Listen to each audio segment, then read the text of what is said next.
cette idée folle, vouloir réinventer l'école, c'est la petite Najat, la petite Najat.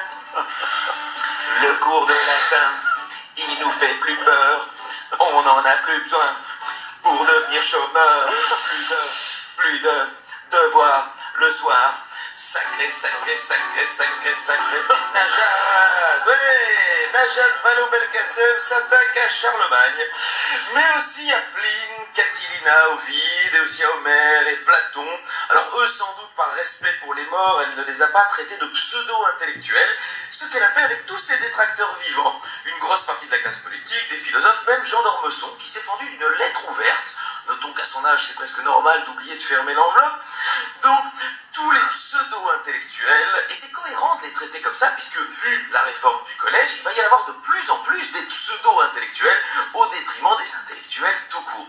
Alors moi je pose la question, avec le nivellement par le bas, est-ce qu'on ne doit pas pousser trop de jeunes vers la politique? On va le voir. Alors en gros, on édulcore les matières difficiles pour éviter d'avoir des bonnes classes et des moins bonnes. Mais pourquoi ne pas donner du latin, du grec, de l'allemand à tout le monde? Alors évidemment, il y a une grosse conséquence qui pourrait s'avérer dramatique, que l'ensemble de la population soit plus cultivée. Et ça, l'histoire nous rappelle que c'est un risque que peu de sociétés ont pris.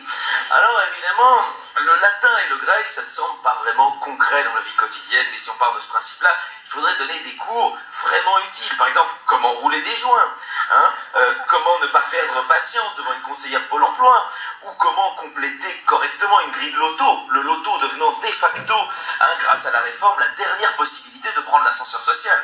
Désolé pour le de facto, j'en profite tant que les gens comprennent. Ouais.